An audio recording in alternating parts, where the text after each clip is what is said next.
श्री सद्गुरु महाराज की जय। श्री सद्गुरु महाराज की जय। श्री सद्गुरु महाराज की जय।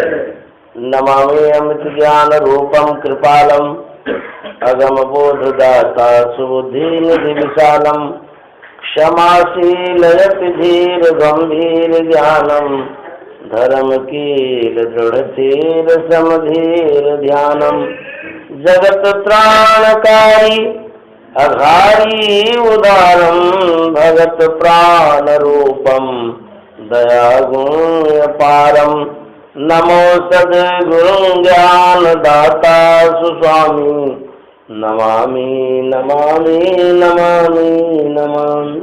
श्री सद्गुरु महाराज की जय। अव्यक्त रूप में परमाराध्य सद्गुरु महाराज, उपस्थित सत्संग प्रेमी महान भावों, माता एवं बहनों, आज 24 अक्टूबर 2012 ईस्वी का जो दिन है, यह बड़ा सौभाग्य का दिन है। आज दो विशेष उपलक्ष्य उपस्थित है। एक तो इस आदरणीय काशी बाबू के आवास में स्थित दुकान का उद्घाटन कार्यक्रम है, दूसरा दशहरा का शुभ अवसर भी है। ये दो शुभ अवसर हम लोगों को प्राप्त है। इन अवसरों पर सत्संग हो जाता है तो हम लोग बड़े भाग्यशाली कहलाते हैं। हम लोगों का सौभाग्य है कि आज सत्संग में उपस्थित हैं और देहरीवासियों को मेरे तरफ से साष्टांग प्रणाम है, जो कि हम जैसे अबोध बालक के समान में हूँ और यहाँ उपस्थित हो जाते हैं कुछ सुनने के लिए। मेरे पास कोई नई बात नहीं है जो मैं आप लोगों को सुनाकर संतुष्ट करूं। जो भी संत वाणियां सुन चुका हूं, उसी में से सुनी सुनाई बात आप लोगों के सामने बराबर रखता हूं। और आप लोग विशेष आदरणीय हैं, जो कि हमारे जैसे व्यक्तियों का भी शब्द सुनने के लिए और मुंह से जो आवाज़ें निकलती है सुनकर के आप संतुष्ट होते हैं, ये मेरा सौभाग्य है। आज इस अवसर पर गुरु महाराज के रचित ग्रंथ सत्संग योग से पाठ सुने। उसमें पहले वेद मंत्र सुने, पश्चात दुर्गा सप्तशती का पाठ हुआ और संतवानियां आप सुने। मुख्य रूप से हम लोगों को यही इन पाठ से शिक्षा मिली कि हम लोगों को जो परमात्मा का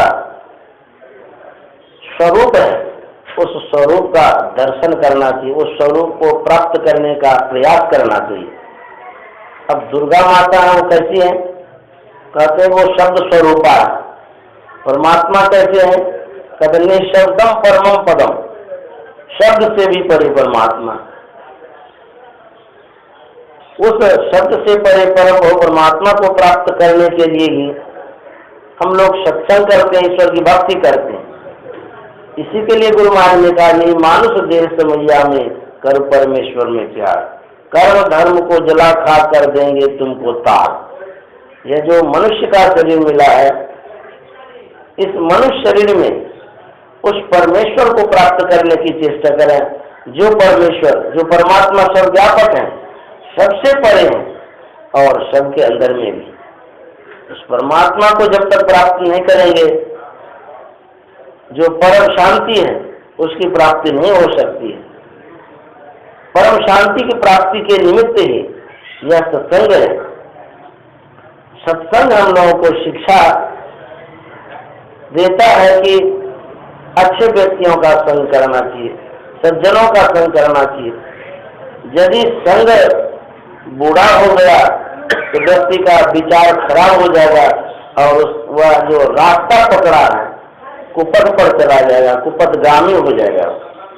इसलिए संत सूरदास जी महाराज कहते हैं, तजो मन हरि विमुखन के संग, जिनके संग कुमति उपजत है परत भजन में भंग। कहते हैं वैसे का परित्याग कर लेना चाहिए, जिनके संग में जाने से क्रोधी उत्पन्न होती है और हमारी जो साधना है, साधना में विघ्न पहुंचता हो, हमारा जो लक्ष्य है उस लक्ष्य पर हम नहीं पहुंच पा रहे, ऐसे व्यक्ति का परित्याग कर देना चाहिए, ऐसे का संग नहीं करना चाहिए। कबीर साहब कहते हैं, कबीर संगत साधु की जौगंधी को बात, जो कजुगंधी दे नहीं तो भी बात सुबात। साधु का संग करना चाहिए। साधु के विषय में गुरु नानक साहब की वाणी में हम लोग सुन रहे थे, साधु कैसा होता है? क्या गिरवा पहन लेने से साधु हो जाता है? कहते नहीं। या लंबा कुर्ता पहन लेने से साधु होता है? बोलता ऐसा भी नहीं होता है। बहुत संप्रदाय में हाथ में डंडा रखते हैं, क्या डंडा रख लेने से साधु हो जाता है? कुछ संप्रदाय में कुंडल भी पहनता है, तो क्या कुंडल पहन लेने से साधु हो जाता है? बहुत संप्रदाय में भस्म भी लगा देता है, क्या भस्म लगाने से साधु कहला सकते हैं? कहते ये सब बाह्य वेशभूषा है, संत मत बाह्य वेशभूषा को नहीं मानता है। संत मत का कहना है कि साधु कैसे होते हैं? कहते जोग न खिंता, जोग न दंडे, जोग न भस्म चढ़ाइए, जोग न मुंदी मूढ़ी मुड़ाइए, जोग न सिंगी बाइये, दल्ली जोग न हुई। कहते हैं कि बात करने वाले भी साधु नहीं होते। एक दृष्टि करी सब करी जाने, जोगी कहिए सुन। जो दोनों दृष्टिधारों को मिलाना जानता, अंतर साधना करता हो, वही साधु कहलाते हैं। चाहे वो किसी भी वेश में हो, साधु वेश में हो कि गृहस्थ वेश में हो, किसी भी पेशा को करने वाले हो, जो भी पेशा करते हैं, जो भी रोजगार आपका है, उस पर कोई डिपेंड नहीं करता। कुछ भी आप करिए, लेकिन जो सद्गुरु बतलाया है उसको सतत स्मरण में लाइए। आप ऑफिस में रहिए कि घर में रहिए, मकान में रहिए तो दुकान में रहिए, कहीं भी रहिए, सद्गुरु को सतत याद करिए, उनके ज्ञान के अनुसार चलिए। आप ही साधु। परंतु साहब तो सदगृहस्थ थे, भी कितने ऊंचे संत हो गए। गोस्वामी तुलसीदास जी महाराज तक गृहस्थ थे, वो भी बहुत पहुंचे हुए संत हुए। यहाँ तक कि यदि प्रतिशत निकाला जाए तो गृहस्थाश्रम ही अधिक संत हुए। गृहस्थाश्रम में रहने वाले अत्यधिक संत हुए। तो वेश विशेष की कोई बात नहीं। यह जो योग हम लोग अभी कर रहे हैं, जान रहे हैं, इस योग के प्रवक्ता कौन है?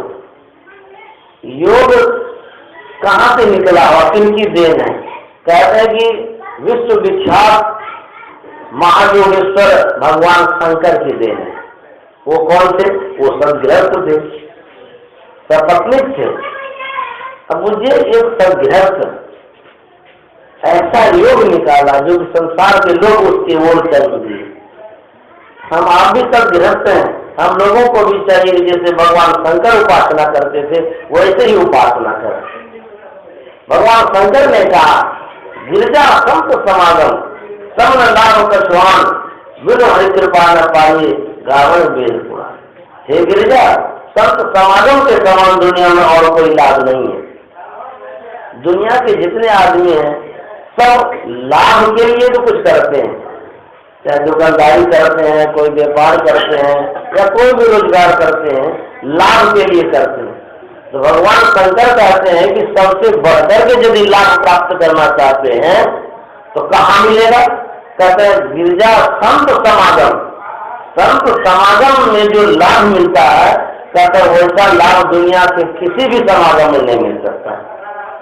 इसलिए संत समागम करना चाहिए। एक बार कबीर साहब के पास विष्णु भगवान का पार्षद वैकुंठ लोक से आया विमान लेकर। कबीर साहब से अनुनय विनय करते हैं कि महाराज आपको स्वसम्मान विष्णु भगवान वैकुंठ लोग बुलाए, कोई प्रधानमंत्री के पास से आवेगा, आपको बुलाए हैं स्वसम्मान, हवाई जहाज लेकर के, आपको घर तुरंत छोड़ करके चल जाएंगे हवाई जहाज। दुनिया का जितना पद है सब पद से बढ़कर के वैकुंठ लोक है, वैकुंठ लोक से बढ़कर के मुक्ति का पद है। तो दुनिया के पद से वैकुंठ लोक हुआ, तो वैकुंठ लोक से विष्णु भगवान का विमान आया और उस पर चढ़ नहीं रहे और क्या कहते हैं तो मैं वहां नहीं जाऊंगा, विशेष कहने लगे तो कभी साहब रोने लगे। अब देखिए, किसी को आप कुछ देना चाहते हैं, यदि वो लेना नहीं चाहता है, इसका मतलब वो आपकी जो वस्तु है उससे विशेष वस्तु उसको प्राप्त है, इसीलिए नहीं लेना चाहता है। तो कबीर साहब क्यों नहीं जाना चाहे?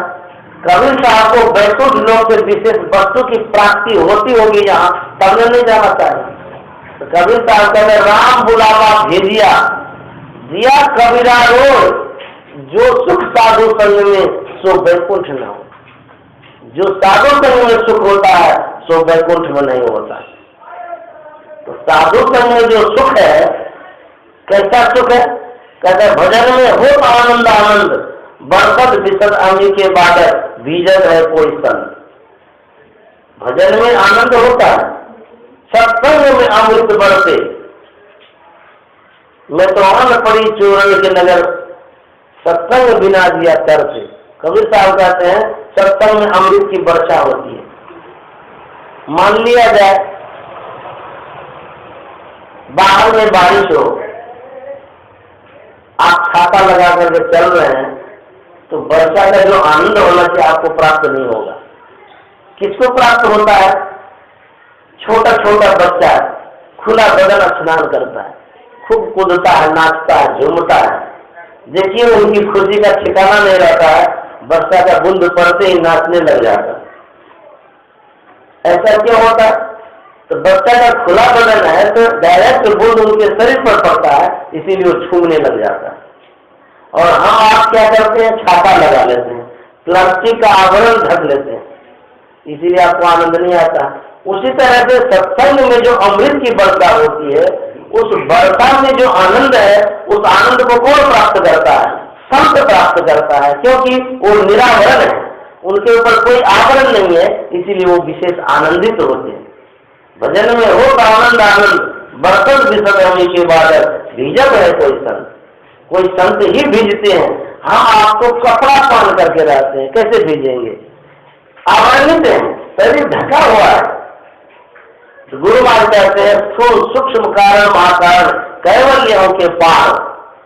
एक आवरण रहे तो हटा भी सकते हैं, 5-5 आवरण है। अब 5 आवरण के बाद भी और आवरण है। स्थूल शरीर है, सूक्ष्म शरीर है, कारण शरीर है, महाकारण शरीर है, कैवल्य शरीर है। ये 5 आवरण है।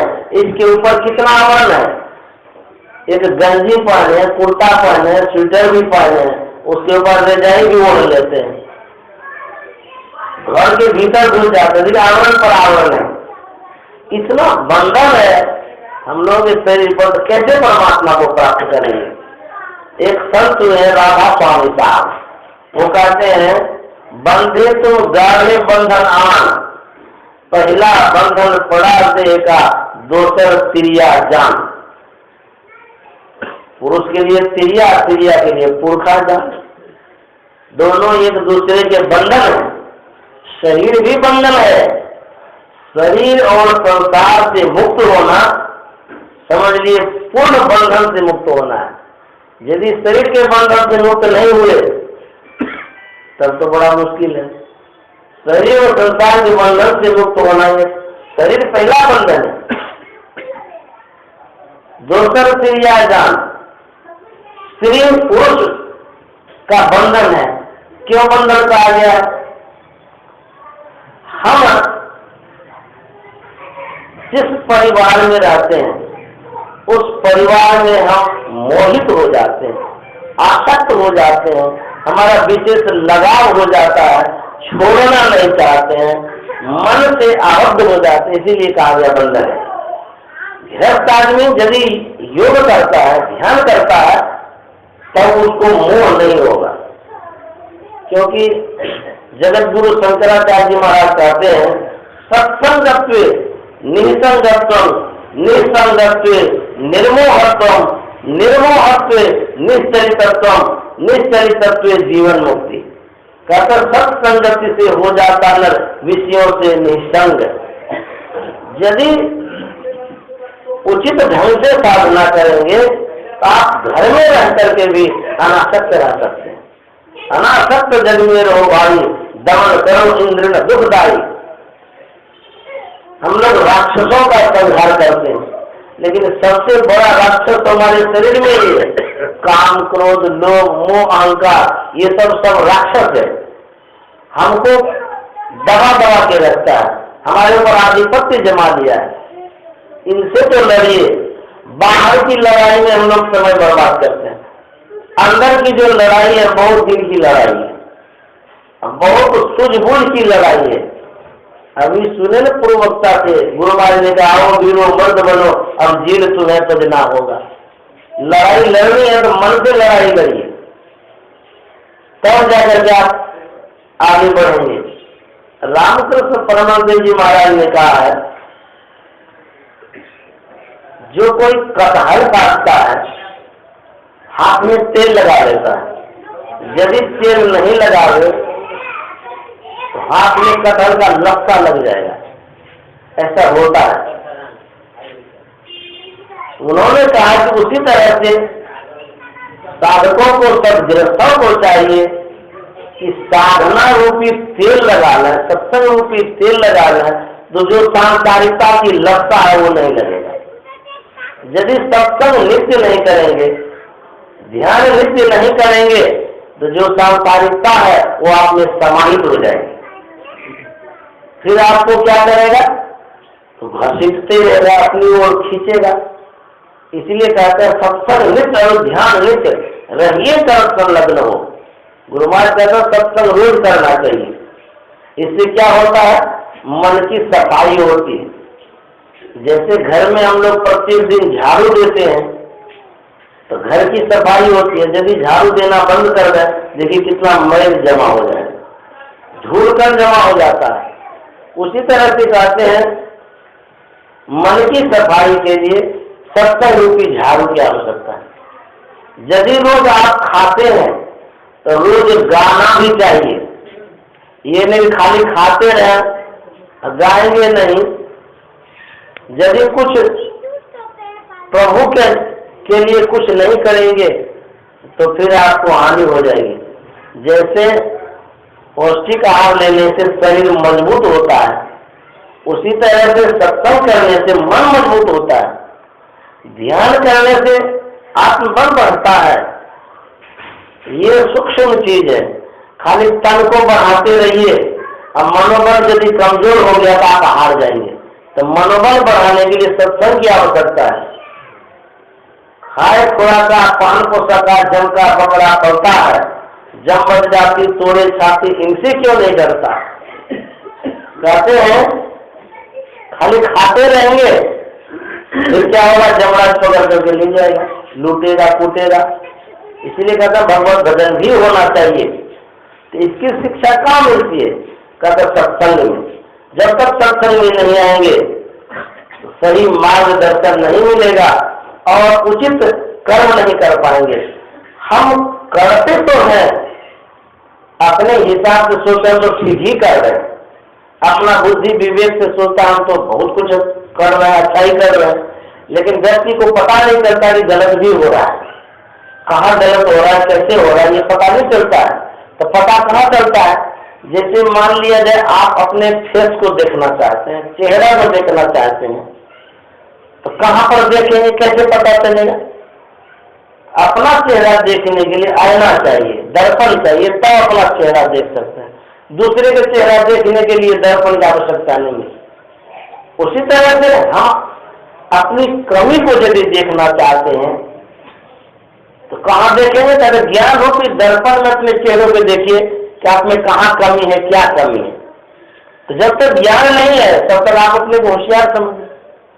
तो ज्ञान की आवश्यकता है। एक गुरुजी थे, उनके पास एक चेला राम था। तो गुरुजी के पास एक छड़ी थी। तो गुरुजी ने कहा कि चेला जी, ये जो मेरे पास छड़ी है तुम अपने पास रख लो। बोले क्यों? बोले कि ये छड़ी बड़ा चमत्कारिक छड़ी है। बोले इसमें क्या चमत्कार? बोले इसमें चमत्कार ही चमत्कार है। इस छड़ी में ऐसा गुण है कि जिसके शरीर से तुम स्पर्श करा दोगे उनमें जो गुण और अवगुण है वो दिखने लगेगा। अच्छा, ये तो साधारण जैसी लगती है। बोले देखने में लगती है साधारण जैसी, लेकिन इसमें बहुत गुण भरा हुआ है। बोले अच्छा, तो बहुत अच्छी छड़ी है। तो चेला को दे दिया। तो कहते हैं वस्तु में गुण होता है। दुनिया की कोई भी वस्तु A to Z सब में अपना अपना गुण है। वस्तु में भी, व्यक्ति में भी, पदार्थ में भी, सब में अपना अपना गुण होता है।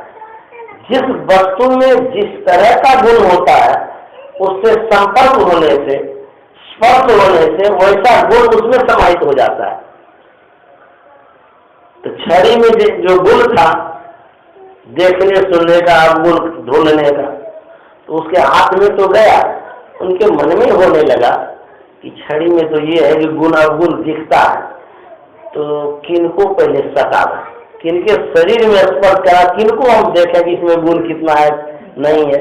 तो वहां तो और कोई नहीं था, गुरु चेला का लगा। तो चेला के मन में हुआ कि गुरुजी छड़ी दिए हैं तो पहले गुरुजी से ही परीक्षा शुरू करते हैं कि देखें गुरुजी में कितना गुण और अवगुण है। तो गुरुजी खड़े ही थे, झट से शरीर में वो छड़ी सटा दिया। बोले अरे क्या कर रहा है तुम?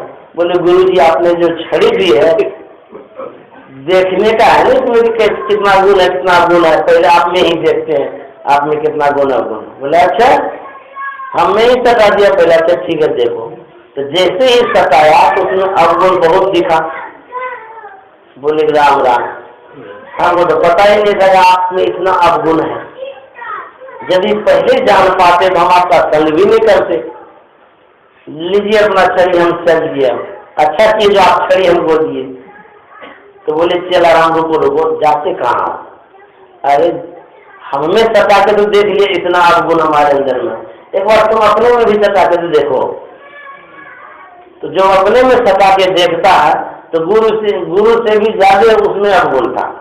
बोले गुरुजी आपसे तो ज्यादा हमें में अवगुण है। बोले तब तो पहले अपने में देखिए कि गुण और अवगुण कितना है, तब दूसरे को देखिए। तो लोग दूसरे की तरफ देखता है, क्यों कि अपना चेहरा दिखता ही नहीं है, ऐना नहीं लगता है साथ में। अब कहेंगे कि आप पर्स में ऐना धोते रहेंगे? बोले हाँ, जब तक बराबर नहीं धोते रहेंगे पैर पर धक्का लग जाएगा, कहीं भी ठोकर खा लेंगे। इसीलिए ज्ञान रूप ऐना को पॉकेट में रखिए। तो कब जब जब जरूरत पड़े देख लीजिए चेहरा में कि यहाँ पर हमको क्या करना है, यहाँ पर क्या नहीं करना है, तो फट से पता चल जाएगा। तो ज्ञान रूपी ऐना रखना पड़ेगा, तब जाकर के आपको पता चलेगा हम क्या कर रहे हैं। एक बादशाह था, बड़ा अच्छा बादशाह था, बहुत पुराने जमाने की कहानी, इतिहास में है। वो बड़े अच्छे ढंग से राजकाज को संभालता था, विचार के अच्छे थे। संयोग पाकर के समय पर उनको एक पुत्र हुआ। होता है कभी कभी अच्छे व्यक्ति के पास भी दुष्ट प्रवृत्ति का पुत्र हो जाता है। जैसे उलस्त ऋषि के संतान को देखिए रावण, और बुरे घर में भी अच्छा लड़का उत्पन्न होता है, ऐसा भी होता है। जैसे प्रहलाद को देखिए, कितने बड़े भगत, और उनके पिताजी को देखिए, तो ऐसा संजोग कभी होता है। तो उनके यहाँ ऐसा हुआ, तो जो पुत्र उत्पन्न हुआ बड़ा निर्दयी पुत्र उत्पन्न हुआ। समय हुआ, शादी हो गई, राजकाज तो चल ही रहा था, बादशाह अच्छा से राज्य चलाता था, इसलिए प्रजा भी उनको बहुत प्यार देती थी, मानती थी। बुढ़ापा आ गई, पुत्र के मन में हुआ कि पिताजी तो बुढ़ा हो गया है, अब कितना इनको शौक है राजकाज संभालने का, चलाने का, बड़े बादशाह बन गए हैं, इनको तो चाहिए अब हमारे ऊपर मुकुट डाल दे। और हम भी कुछ नहीं बोलते हैं तो ये भी बुढ़ा है, कुछ बोलता भी नहीं। ऐसे काम नहीं चलेगा, इसलिए अधिकार जो है ना लेना पड़ता है। ऐसे अधिकार नहीं मिलेगा जब तक नहीं लेंगे। हम तो शर्म से कुछ नहीं बोलते हैं। और ये भी देखिए अब तो कब्र में पैर जाने वाला है, लटका हुआ है, और ये भी मुकुट देना नहीं चाहते।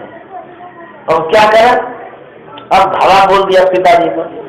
देखिए कैसे क्रूर व्यक्ति होते, धावा बोल दिया, सबको कब्जा में कर लिया, जितना प्रजा के लोग थे सबके भी, जवान था, यंग आदमी था, सबको कब्जा में करके पिताजी को कब्जा में कर लिया। अब बोला कि इसको जेल में बंद कर दो। पिता को जेल में बंद करा दिया और आदेश पारित कर दिया कि इसको कोई कुछ खाने और पीने के लिए नहीं देगा। राम राम। अब बुझिए इसको जेल में कर दिया और खाना पीना भी बंद, कैसे जिएगा? इसलिए खाना पीना बंद कर दिया कि यदि जेल में रहेगा, कहीं छूट गया तो फिर हमारे ऊपर चढ़ाई करेगा, फिर हमारा राज्य छीन लेगा। ये जल्दी मर जाएगा ना तो ठीक रहेगा, इसीलिए खाना बंद करवा दिया। एक दिन खाना बंद हो गया, बेचारा कैसे जिएगा? बादशाह था, उनकी जो धर्म पत्नी थी बड़ी अच्छी थी, दयावान थी वो बेचारी। उनके मन में हुआ हमारे पतिदेव तो जेल चले गए, और कैसा क्रूर कर्मी पुत्र जो कि कहा दिया कि खाना पीना भी बंद कर दो, अब तो हमारे पतिदेव मर जाएंगे। चाहे कितनो अवस्था हो जाए, पति और पत्नी का जो प्यार होता है, संबंध होता है, वो लगता है कि जन्म जन्मांतर का होता है। वो एक दूसरे के सहयोगी बनते हैं, संस्कार वैसा बन जाता है। हमारी भारतीय संस्कृति भी तो यही शिक्षा देती है कि माता पिता को मानना चाहिए। पति पत्नी का एक संबंध जो है, मतलब कैसा संबंध है कह नहीं सकते हैं, एक भगत और भगवान का जैसा संबंध होता है वैसा संबंध होना चाहिए। वैसा संबंध एक दूसरे के सहयोगी है, मदद तो करते हैं, खाने का, पिलाने का, सब कुछ करने का, इसलिए उस तरह से उसके साथ बिहेव करना चाहिए।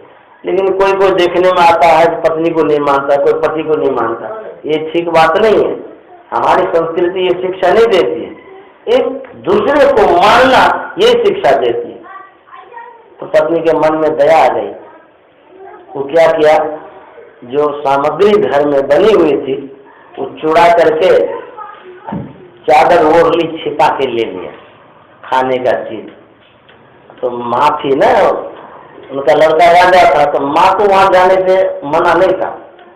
इनकी माँ गई जेल में, सीधे चली गई पति के पास। देख लिया ना राजा साहब का माँ, तो पति के पास गया तो बेचारे भूखे प्यासे थे, ये जो भी सामग्री लाई थी खाने के लिए दे दिया, भरपेट खा लिया। वो 1 दिन हो गया, 2 दिन हो गया, 3 दिन हो गया, खिला पिला करके रख रही थी। और लड़का के मन में हुआ अभी तक तो मरा नहीं है, क्या रोज हो गया, क्या बात है, पता करो। तो पता करता है तो उनके जो कर्मचारी थे जेलियर सब बोलते हैं कि आपकी माँ आती है और कुछ खाना ला कर देती है। अच्छा ये बात है, तो उनको बोल दिया कि देखो माँ को बोल देना कि कोई भी चीज ला करके यहाँ खाने के लिए नहीं दे, उसको मना कर देना कोई भी सामग्री। और यदि वो लाती है तो छानबीन करो, लाता तो फेंक देना उसको। तो दूसरे दिन लाई हो, तो लाई तो छानबीन किया तो पकड़ा दिया, भोजन था उसको भोजन लेकर के फेंक दिया। बेचारी रोने लगी, ये कैसा आदमी है, कैसा ये हो रहा है, रोने लगी। अब क्या करेगी? उस दिन बेचारे भूखे रह गए। दूसरे दिन सोचने लगे अब क्या करें। वो क्या किया, पूरे शरीर में मधु लगा दिया, कपड़ा हटा करके पूरा मधु लगा दिया, यहाँ से लेके पेट से लेके यहाँ तक, उसको ढक दिया जो भी कपड़ा पहने, खूब ढेर मधु लगा करके गिर गई। तो कोई चीज तो था नहीं, मधु से क्या पता है तेल है कि क्या है नहीं है। तो चेक किया, कोई भी चीज नहीं अंदर जाने दिया। अंदर जाने दिया तो पति तो भूखा था, बोला कि क्या लाई है, बोली कि कुछ भी नहीं लाए हैं। कपड़ा हटा दिया पूरा, बोला कि यही है, इसी को चाट लीजिए। तो मधु चाट लिया बेचारे, क्या करेगा भूखे प्यास, तो पूरा चाट लिया। तो मधु में भी बहुत शक्ति होती। एक दिन हो गया, फिर 2 दिन हो गया, फिर सोचता है बहुत दिन हो गया, फिर कैसे जिंदा है। तो कर्मचारी लोग बोला कि आपकी माँ जो जाती है उनके पास, पता नहीं क्या खिलाती है, क्या करके, सामान तो कुछ नहीं ले जाती है, कोई ना कोई गड़बड़ी होती होगी, हमको नहीं पता है।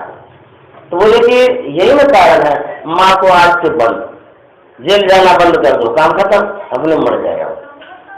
आदेश पारित कर दिया, क्योंकि माँ के लिए कि तुमको जेल नहीं जाना है, सिपाही लोग बोल दिया। तो बेचारी घर में छटपटाने लगी, अब क्या होगा। और वो जो लड़का था, जो बादशाह बना था, वो चला गया आखेट पर शिकार खेलने के लिए, दूर जंगल। तो अपना शिकार खेलने के चला गया, इधर राजकाज जो है सब चल रहा है। दूसरे तीसरे दिन राजा की मृत्यु हो गई, भूखे नहीं रह सका, अंदर जाने से मना कर दे, कुछ खाना भी नहीं दे रहा। तो मृत्यु तो हो ही गई। संजोग ऐसा हुआ, बादशाह के लड़के को एक भी पुत्र नहीं था, ना पुत्री थी, कुछ भी नहीं था। वो लड़का बहुत तीर्थों में, धामों में, कहाँ कहाँ नहीं भटका, एक भी पुत्र की प्राप्ति नहीं हुई। बहुत अवस्था भी हो गई थी उनकी, एक भी संतान नहीं हुआ।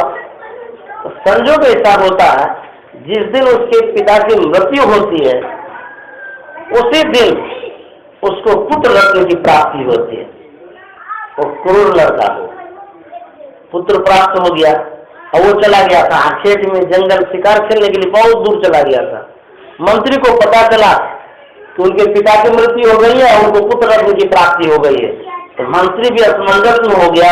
ये तो दो समाचार है, एक तो शोक का और दूसरा खुशी का। ये खुशी और गम का समाचार है। पहले कौन सा समाचार मैं लेकर के जाऊं, क्या समाचार मैं सुनाऊं उसको। यदि गम का सुनाता हूं, मृत्यु वाला समाचार, तो मन में तो दुख हो जाएगा उनको, हो सकता है दुख पिता है। यदि खुशी का सुनाता हूं और खुशी के बाद गम का सुनाऊंगा, तब क्या होगा, बड़ा दुविधा होगा। बोले कोई बात नहीं है, दोनों सुना देंगे। यहाँ से चला घोड़ा पर सवार होकर के मंत्री जी, खोजते खोजते खोजते उसको पकड़ा, जहां पर वो लड़का था, शिकार खेलने के लिए गया था। तो राजकुमार के मन में हुआ कि ये कहे तो मंत्री जी क्यों आ गए यहाँ। पूछते गए राज्य में सब कुशल तो है। चुप हो गए, बोले बोलते क्यों नहीं हो, सब कुशल तो है, कोई तरह का आफत तो नहीं आ गया, तुम क्यों आ गए हो राज्य को छोड़ करके। बोले कि कुशल भी है अकुशल भी है।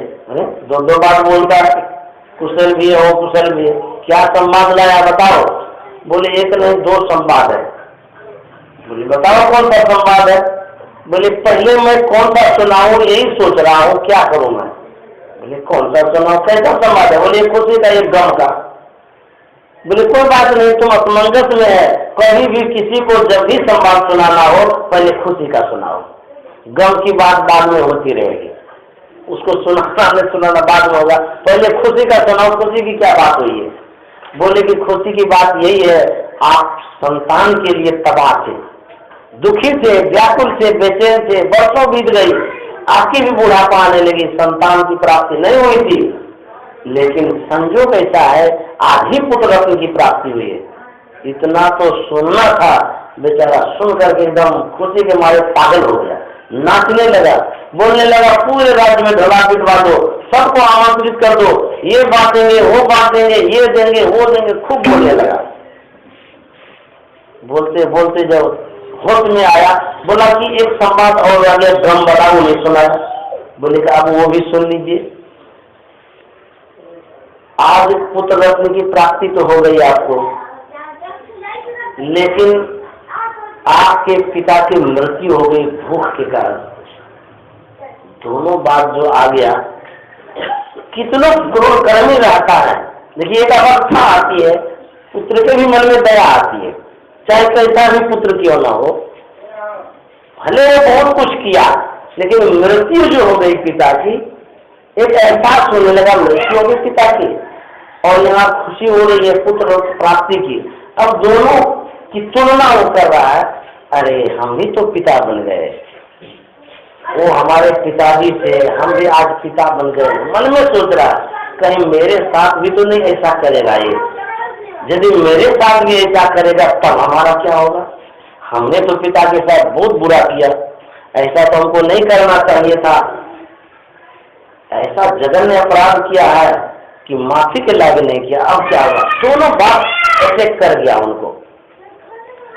तो दोनों बातें जो होने लगी, हमको भी पुत्र की प्राप्ति हुई है, हमने पिता के साथ ऐसा किया है, पुत्र हमारे साथ ऐसा करेगा तब क्या होगा। सोचते सोचते ऐसा दिमाग खराब हो गया उनका, उसी जगह उनकी मृत्यु हो गई। पुत्र का मुंह में देख नहीं पाया वो लड़का राजकुमार, वहीं पर वो मर गया। कर भला होवे भला, करके भलाई देख ले, कर बुरा होवे बुरा, करके बुराई देख ले।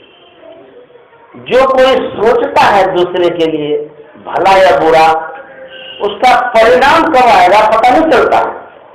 अभी तो कुछ भी सोच सकते हैं, सोचेंगे बहुत अच्छा कर रहे हैं जो भी कर रहे हैं, लेकिन परिणाम क्या होगा वो सोचे, वो तो सोचते नहीं है। संत महात्मा याद दिलाते हैं, यदि बुरा सोचते हैं किसी के लिए या बुरा करते हैं तो बुरा अवश्य होगा एक दिन, जरूर निश्चित है। एक महात्मा थे, वो गए भिक्षाटन के लिए, संयोग से एक बूढ़ी माता के पास गए। बूढ़ी माता के पास तो आवाज लगा कि भिक्षाम देही, तो माता जी अंदर में थी, आवाज सुन करके बाहर आई। बाहर आकर के देखती है कोई महात्मा है, तो उनकी प्रवृत्ति बहुत दान के प्रति खराब थी, दान देना नहीं चाहती थी। तो जो कहा भिक्षाम देही, बोले कि नहीं भिक्षा उक्षा नहीं मिलेगी, यहाँ जाइए दूसरे के यहाँ। तो महात्मा बहुत सोचने लगे कि किसी के यहाँ भिक्षा लेंगे चाहे जो भी हो, ये नहीं देगी कैसे, हम जाएंगे ही नहीं। महात्मा जी वहीं बैठ गए और बूढ़ी माता चली गई अंदर। फिर जोर से आवाज लगाते हैं भिक्षाम देही, वो झिमना भी करती है, अरे तुमको और कोई दरवाजा नहीं मिलता है, मेरे यहाँ भिक्षाम देही कर भागो, कुछ नहीं मिलेगा, जाओ जाओ जाओ मेरे दरवाजे से। फिर भी ले गया वो भी अंदर काम करने लगे। फिर आवाज लगाए महात्मा जी, तो बूढ़ी माता को बहुत क्रोध आ गया। क्रोध जो आ गया, क्रोध में बुद्धि खराब हो जाती है, शक्ति अबोध हो जाता है, बुद्धि काम नहीं करती है। क्या सूझा उनको, वो कहती है मने मन, अच्छा तुमको लेके ही जाना है, लो तुमको हम दे ही देते हैं, ऐसा भिक्षा देंगे दोबारा भी भिक्षा नहीं लेने आएगा तुम। आटा में विष मिला दिया, विष मिला के रोटी बना दिया, रोटी पका करके महात्मा के झोले में दे दिया, लो तुम भिक्षा लेता है ना, सदा के लिए भिक्षा तुम्हारा बंद। वो तो स्वप्रेम से ले लेके, उनको क्या पता था कैसे दिया नहीं दिया, श्रद्धा से ले लिया, वो तोलिया में बांध करके कंधे पर लेके चलने लगा। अब जा तो रहे थे उस गांव होकर के, उसी गांव में किसी के घर में शादी होने वाली थी, वो बड़े सज्जन व्यक्ति थे। तो महात्मा पर जब नजर पड़ी उनकी, तो उनको बड़ा श्रद्धा उत्पन्न हो गई, आज महात्मा का दर्शन हो गया और आज हमारे यहाँ शादी होने वाली है, चलो इनको जिमाएंगे खिलाएंगे तो कितना अच्छा होगा, आज सौभाग्य का दिन हो गया। तो महात्मा के पास गए, बोले कि महाराज बहुत सौभाग्य का समय है, आपका दर्शन हुआ, आप चलिए मेरे यहाँ भोजन प्राप्त करिए। बोले नहीं मैंने तो भोजन भिक्षा में ले लिया है, अब कुटिया में जाऊंगा, वहाँ बैठ करके खाऊंगा, भोजन वोजन की आवश्यकता नहीं है। बोले नहीं महाराज ऐसे कैसे होगा, आप हमारे यहाँ भोजन करेंगे, हमारा यज्ञ पूर्ण हो जाएगा, इसीलिए आप चलिए वहाँ पर। बहुत अल्लाह बिना पैर हाथ पकड़ने लगे। बोले कि आप रोटी बाद में खाइएगा, पहले हमारे यहाँ चलिए वो भोजन कर लीजिए। मान गए वो, चलो कोई बात नहीं है, आज की रोटी है कल खा लेंगे। तो महात्मा जी को ले गए, भंडारा में खूब खिलाया, जो भी सामग्री बने थे खूब खिलाया पिलाया, उसके बाद दान दक्षिणा भी दिया। महात्मा जी खुशी खुशी अपना कुटिया में प्रवेश किए। रात्रि हो गई, विश्राम में चले गए। अब देखिए संयोग क्या होता है, उस बुढ़िया का लड़का प्रदेश से कमा करके आ रहा था, उस कुटिया होकर के वो गुजर रहा था, रात्रि बहुत हो गई थी। उस लड़के के मन में होता है, अरे रात तो बहुत हो गई है, गांव तो दूर है, आज यही रुक जाते हैं, कल सवेरे चले जाएंगे। लड़का महात्मा के पास जाकर कहता, महाराज रात्रि बहुत हो गई है, रात में ठहरने देंगे क्या? बोले हाँ कोई बात नहीं, ठहर जाओ, उसमें क्या, महात्मा के पास तो कोई भी आ जाओ, कोई दिक्कत नहीं है। तो बोले ठहर जाओ, ठहरने के लिए दे दिया। तो लड़का कुछ खाया पिया नहीं था, तो महात्मा से कहता है महाराज भूख बहुत जोर से लगी है, कुटिया में कुछ है खाने की सामग्री? बोले कि देखिए और कुछ तो नहीं है, रोटी और नमक है। भिक्षा में मांगने के लिए हम गए थे, एक बूढ़ी माता हमको रोटी दी है, हम तो खा लिए भंडारा में, जिद करके खिला दिया। हम तो सोचे कि कल खाएंगे, तुमको भूख लगे, यदि खाना चाहते हो तो खाओ। बोले कुछ भी खाने के लिए दे दीजिए। तो रोटी और नमक उस लड़के को दिया, सब रोटी खा लिया। सोने के समय सो गया, वो महात्मा भी सो गए। सवेरा हुआ, महात्मा जग गए, अपना ध्यान पूजा करने लगे। लड़का जगा ही नहीं, सूर्योदय हो गया। महात्मा के मन में हुआ लड़का उठाने उठा देते हैं, गया उठाने के लिए, कहते उठो सवेरा हो गया। कहाँ से उठेगा, रात में मर गया। 20 वाली रोटी जो खाया ना वो मर गया। महात्मा जी हिला करके देखता देखते लड़का मर गया। बोले अब क्या होगा, ये तो दोष लग जाएगा, हमको पाप लग जाएगा, कैसे मर गया पता नहीं। आस पड़ोस में जो भी व्यक्ति थे उनको कहा गया, सब कोई आए तो सब के सब कहने लगे महात्मा ही कुछ किया है, जवान लड़का है, क्या हो गया, क्यों मर गया। पूछने लगे कैसे कैसे आया, क्या क्या हुआ। बोला ऐसे ऐसे आया, ऐसे ऐसे खाना पीना खाया, ऐसे ऐसे सो गया, रात में सोए रह गया। यह बात कानों कान पहुंच गई बुढ़िया तक। बुढ़िया तक पहुंच गई, उसके भी मन में हुआ कि चलो देखते कौन लड़का है, क्या है नहीं है। गांव देहात क्या होता है ना, सब जमा हो जाता है। तू भी आ गई, भीड़ बहुत इकट्ठी हो गई थी, तो उस भीड़ में घुस गई वो देखने के ख्याल से, देखें किनकी मृत्यु हुई है। जैसे सीधे वहां लड़का के पास पहुंचती है तो माथा पकड़ लिया। बोले अरे ये तो हमारा लड़का है, इसको कैसे आप मार दिए? महात्मा को कहता कैसे मार दिए? बोले देखिए हम कुछ नहीं किया। बोले कुछ नहीं किया, आप ही किया, जानबूझ करके मारे। कैसे मारा ये? बोले कि कैसे मारा बता दें। बोले हाँ बताइए। बोले कि देखिए ना, रात में ये लड़का आया और बोला रहने दीजिए, हम रहने भी दिए। उसके बाद बोला हम खाए नहीं, भूख लगी है, हमको खाने दीजिए। तो आपने जो रोटी दी थी ना, वो रोटी हम नहीं खा पाए थे, क्योंकि भंडारा में कोई सज्जन हमको खिला दिया था, और रोटी हम सोचे सवेरे खाएंगे, वही रोटी थी। और कोई अतिथि भूखा है तो कैसे भूखा छोड़ेंगे? भूखा तो मत छोड़िएगा, लेकिन जो सामग्री स्वच्छ पवित्र वही खिलाइएगा। अगर मत खिलाइएगा तो पाप लगेगा। तो महात्मा कहते भूखा हम कैसे छोड़ते हैं, वो जो रोटी थी वही हम खिलाए। बोले हाँ राम, वो रोटी खिला दी। बोले हाँ क्या हुआ? बोले उसमें तो हम विष मिला के दिए थे तुमको मरने के लिए, हमको क्या पता कि हमारा लड़का ही मर जाएगा। राम राम ये क्या हो गया, हे भगवान, हम तो जानते ही नहीं थे कि हमारा ही लड़का खाएगा, ये जानते हम इसको देते ही नहीं विष। तो कर भला होवे भला करके भलाई देख ले, कर बुरा होवे बुरा करके बुराई देख ले। जैसा कर्म करेंगे वैसा फल मिलेगा। इसीलिए किसी के लिए बुरा नहीं सोचना है, किसी के लिए बुरा नहीं करना है। यदि भला नहीं कर पाते हैं तो मत करिए, बुरा भी मत करिए। अरे मानव का शरीर मिला है, किसी को सहयोग कर दीजिए, जैसा बल पड़ता है, जितना बल पड़ता है आपसे सहयोग कर दीजिए। यदि आप सहयोग नहीं कर पाएंगे तो फिर आपका ये जो जीवन है ये तो मिट्टी का है, मिट्टी में ही मिल जाएगा। आप लोग तो बोलते भी नहीं। कितना बजा है? 9 बज गया ना। अब सत्संग भी समाप्त करेंगे, क्यों काशी बाबू? और अपराह्नकालीन सत्संग यहीं पर इसी जगह 3 बजे से होगा। बहुत अच्छी बात है, आश्रम में भी होना चाहिए, बहुत खुशी की बात है। आश्रम में भी हो और यहाँ भी हो। तो आप काम करो, वहाँ के बाद में निवेदन करके आप 3 बजे वाला शाम वाला में 3 बजे से हाँ हो, 5 बजे समाप्ति के बाद में 7 बजे।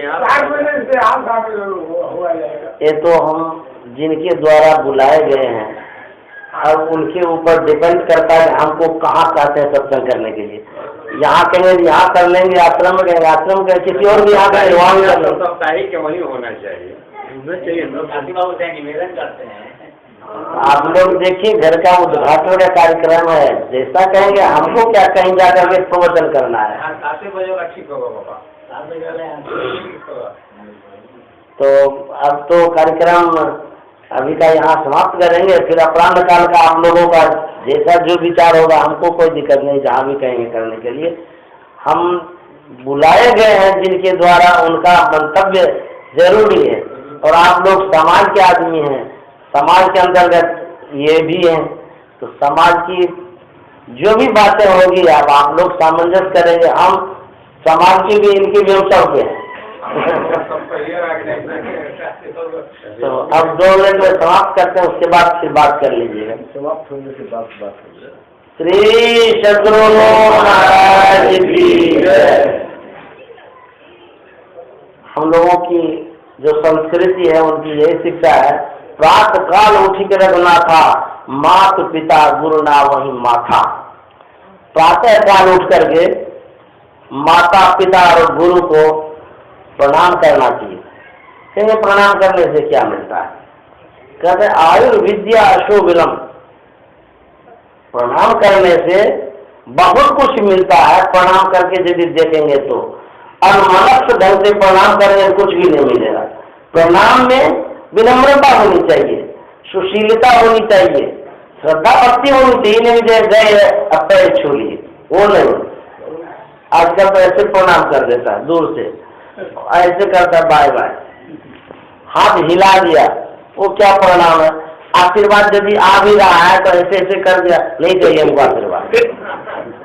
तो जब हमको आशीर्वाद चाहिए ही नहीं मतलब, अरे प्रणाम करने से बहुत फायदा होता है। यदि आप झुकते हैं तो जानते हैं योगासन नहीं करना पड़ेगा, बीमार भी नहीं होंगे। झुक के प्रणाम करिए, कमर मजबूत रहेगी, इसीलिए झुका जाता, पेट भीतर जाएगा। रामदेव बाबा वाला योगा नहीं करना पड़ेगा, प्रणाम नहीं करता इसलिए पेट ऊंचा हो जाता है, बीमार हो जाता आदमी। आयु कब बढ़ती है? जब आरोग्यता रहती है, निरोगता होती है, तब ना ही बढ़ती है। निरोगता कब होगी? जब अपनी संस्कृति के अनुसार जीवन को ढालेंगे, प्रणाम करेंगे, एकदम साष्टांग करेंगे, झुके करेंगे। उससे क्या होगा? आपका एक्सरसाइज हो जाएगा, स्वास्थ्य लाभ हो गया। विद्या बुद्धि भी बढ़ती है उससे, क्यों? आशीर्वाद मिलता है, बड़े का आशीर्वाद मिलने से बुद्धि बढ़ती है। यशो बलम, यश की प्राप्ति होती है, कीर्ति होती है कि बड़े भी नहीं है। बलम, बलम बल, बल की प्राप्ति होती है, आपकी विजय हो जाएगी। कहीं भी रहेंगे आपके ऊपर कृपा बनी रहेगी। छोटा सा एक उदाहरण है महाभारत का। महाभारत की लड़ाई प्रारंभ होने वाली थी, दोनों तरफ सेनाएं खड़ी हैं, कौरव और पांडव की। उस घड़ी में जब प्रतिद्वंदी खड़ा हो लड़ने के लिए, जब दुश्मन खड़ा हो, किसी के मन में होगा कि हम उसको प्रणाम नहीं करें? प्रतिद्वंदी को कोई प्रणाम करता है? वो तो एकदम आंख लाल पीला करके देखेगा, उसको तो मारिए देंगे, खत्म ही कर देंगे। लेकिन देखिए विनयशीलता से क्या होती है बता रहे हैं। कौरव पक्ष में दुर्योधन था, पांडव पक्ष में युधिष्ठिर खड़ा था। दोनों बड़े भाई हो गए। तो युधिष्ठिर बड़े विनयी थे, सुशील थे, विनम्र थे। उनके मन में होता है कोई बात नहीं, दुश्मन है तो क्या है, हम अपनी विनयशीलता को क्यों छोड़ेंगे, चलो प्रणाम कर लेते हैं। प्रणाम करके उसके बाद युद्ध करना है तो करेंगे, जो परिणाम होगा देखा जाएगा। अपने खेमे से, टीम से निकल के वो दुर्योधन की तरफ बढ़ता है। दुर्योधन और भीष्म पितामह की दोनों की गाड़ी वहीं पर खड़ी थी, रथ। तो इधर जो आने लगे, दुर्योधन खुशी के मारे पागल हो गया, बोलो वाह, अभी तो हमारी सेना को ये देखा है और हमारे जो युद्ध की कला है, सुनिए 2 मिनट, अभी तो हमारी सेना को ये देखा है तो डर गया, हमारी तरफ आ रहा है। हमारे युद्ध की कला को ये युधिष्ठिर देखा नहीं, यदि देखेगा तो सबका पसीना छूट जाएगा, भगवान कृष्ण भी भाग जाएगा।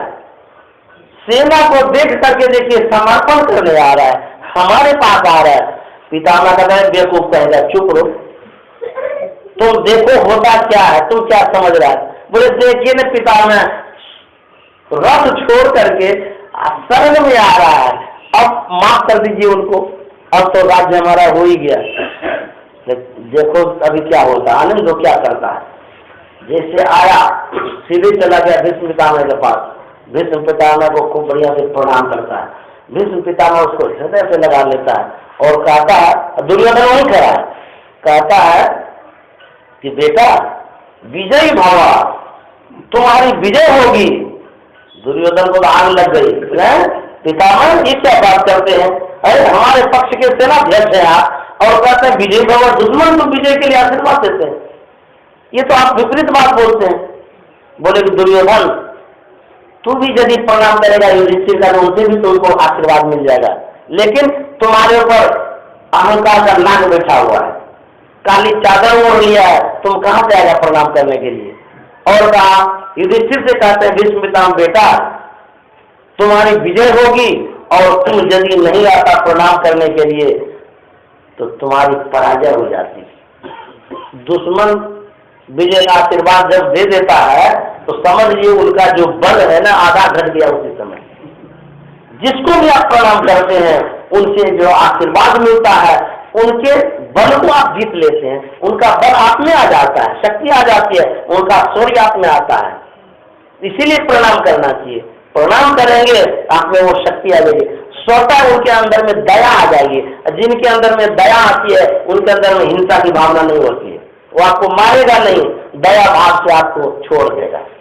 इसीलिए दुश्मन को भी प्रणाम करना चाहिए। तो युधिष्ठिर का क्या हुआ, विजय ही विजय हो गया। इसीलिए विनयी बनना चाहिए। अति दीन होके जिसने सत्संग सुमति ली, अपने को सोई में ही गुरु शरण में कर ली। जो विनयी होते हैं उनकी विजय होती है, उनके पास सब कुछ रहता है। कहेंगे आजकल तो लोगों को प्रणाम करते हैं तो कहता है तो बेवकूफ है, डर के मारे प्रणाम करता है। यदि प्रणाम नहीं करेगा तो ये रहेगा कैसे हमारे पास, इसका तो जीना दुभर हो जाएगा। ले प्रणाम करते हैं विनयी हो करके तो कहता है डर के मारे प्रणाम करते। कोई बात नहीं, डर करनी डर परम गुरु, डर पारस डर सार, डरत रहे तो उबरे गाफिल खाबे मार। डरते ही रहिए, हरिजन तो हारा भला जीतन दे संसार, हारा सदगुरु से मिले जीता जन की लाल। बहुत खुशी की बात है, सत्संग हुआ, गुरु माँ की असीम कृपा है। अब अपराह्न काल का जैसा भी होगा तो हम लोग विचार करेंगे, और गुरु महाराज से प्रार्थना है कि काशी बाबू के जितने परिवार हैं, उनकी बेटी हैं और भी जो परिवार उनके सुपुत्र भी आए संजोग से। क्या नाम है आपका? नीलेश बाबू आए हैं। नीलेश का मतलब होता है आकाश, यही ना होता है। आकाश का मतलब होता है अवकाश, अवकाश का मतलब होता खाली, खाली ही खाली है, जो कोई आगे उसमें समा जाए। आकाश स्वच्छ है, पवित्र है, कोई विकार नहीं है आकाश में, कोई भी उसमें जाके समा सकते हैं, निर्लेप है। देखिए आकाश नहीं रहेगा, अवकाश नहीं रहेगा तो लोग कहाँ से रहेंगे। उसी तरह से नीलेश बाबू के अंतर्गत में पूरा परिवार है, इनके अंतर्गत सब रहते हैं। कितना बढ़िया से रखते हैं सब परिवार को, बहुत अच्छे विचार के व्यक्ति हैं, बहुत सज्जन हैं। इनसे तो हमारी भेंट नहीं हुई थी, पहली बार भेंट हुई है। नीलेश बाबू के ऊपर गुरु महाराज की खूब कृपा बनी रहे, और ये गुरु महाराज के चरणों में रहे, ऐसे श्रद्धा भक्ति से सत्संग करते रहे। जैसे इनके माता पिता और इनकी जो अनुज बहन है, ये भी बड़े श्रद्धालु हैं। इनके मन में जो सत्संग की भावना है ये तो अद्भुत है, हम कह नहीं सकते हैं। कितना सत्संग के प्रति लगाव है, गुरु के प्रति लगाव है, व्यक्त नहीं कर सकते हैं। क्या इसके भीतर में है सत्संग के प्रति ऐसा लगाव होना चाहिए। गुरु महाराज की कृपा बनी रहे। श्री सद्गुरु महाराज की जय।